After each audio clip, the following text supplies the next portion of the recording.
Hello everyone, hope that you're doing well today, and in this video I'm going to be making some gluten-free chocolate chip cookies, and I'm going to be making a big batch of them, and I'm going to show you how to store them in the freezer and that you can save them and have them for later on. So the first ingredient that you will need is 1.5 cups of melted butter, and you also want it to be kind of cool. And so after I melt the butter, I just like to put it in the freezer for a little bit just to help cool it down. This recipe is good for regular flour cookies or gluten-free flour cookies. You can use them interchangeably. And these are chewy chocolate chip cookies, so they are known, this recipe is known for them to be soft.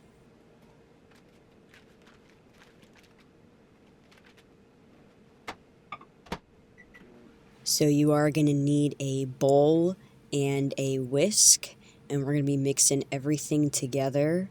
And the first thing I'll be putting in there is a 1/2 cup of white sugar.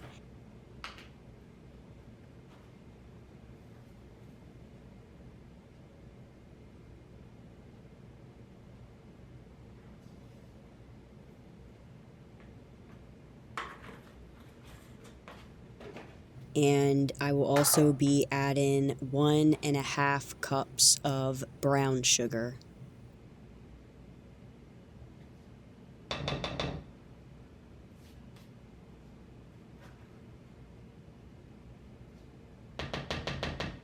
After I let my butter cool down for a bit, I'm going to go ahead and add that with the sugars, and I'm going to go ahead and whisk that and give it a good mix.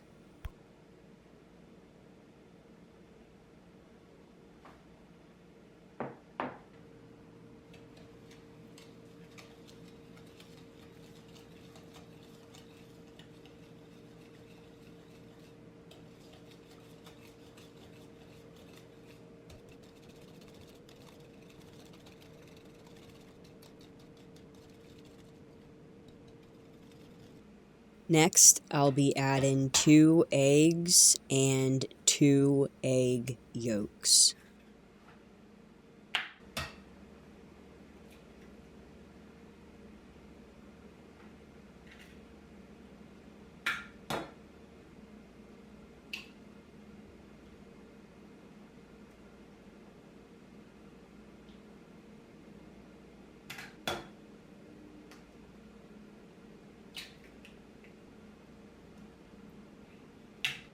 And then I'll be adding 4 teaspoons of vanilla extract.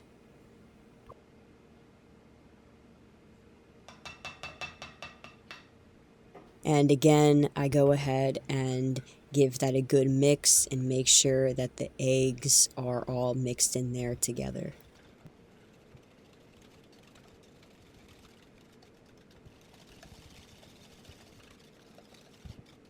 I am using the King Arthur brand gluten-free flour. That's the measure for measure that's meant for bacon. And I'm going to be adding 2 2/3 cups of flour.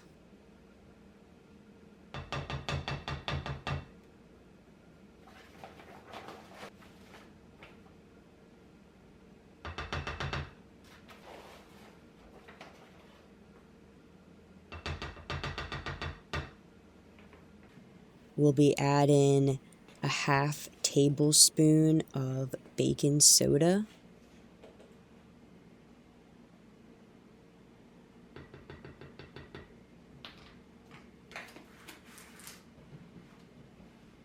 And a 1/2 teaspoon of salt.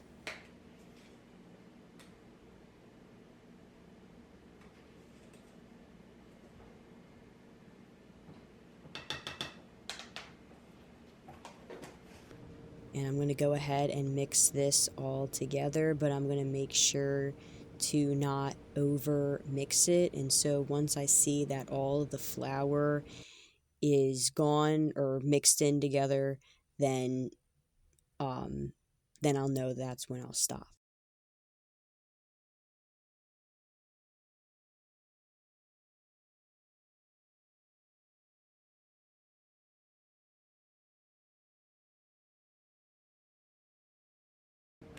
Now it's time to add the chocolate chips, and the amount that I did, I only did for what it would be for one batch of cookies for the regular recipe, and what I'm doing is doubling everything that I have in my recipe book. And so doubling it would be 2.5 cups of chocolate chips, but I didn't want to have that much in there, so I just did 1.25 cups instead.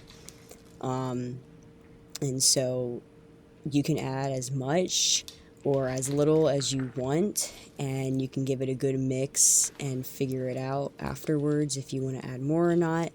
And so with me, I didn't want to add too much, and so I just did it like this.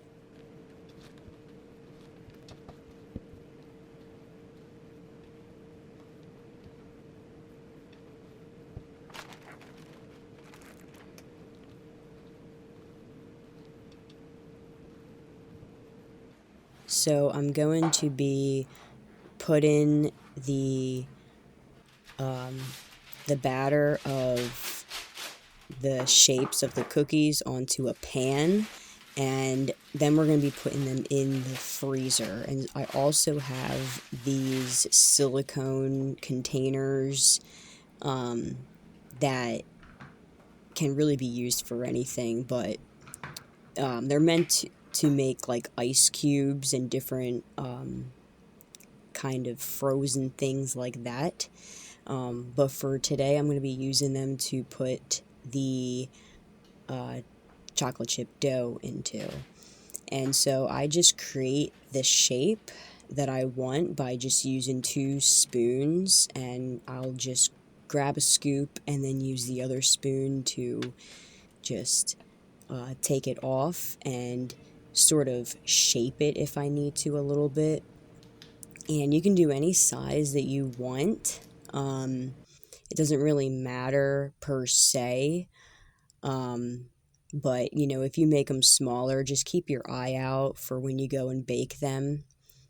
I am going to bake a small batch, and then I'm going to be putting the rest into the freezer.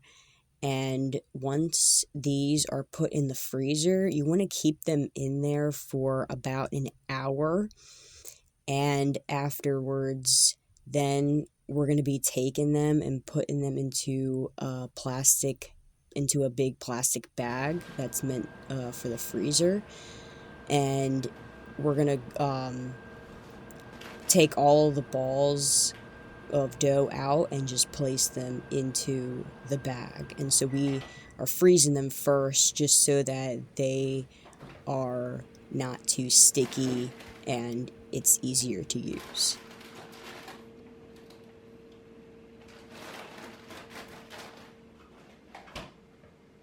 So when you bake these, the oven is going to be at 350, and you bake them for around 9 to 11 minutes.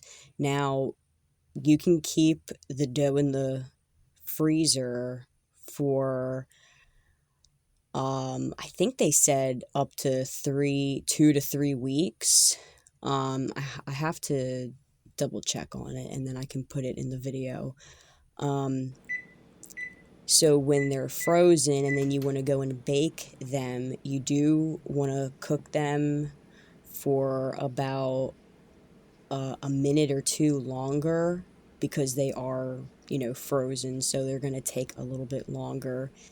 And that's really the only difference with having them slightly, you know, cool and then having it to where they're frozen. It's just like a minute or two longer that you would have to bake them. Okay, we are near the end of the video, and thank you so much for watching and tuning in. And I also want to mention, in the future, my videos are going to slightly change.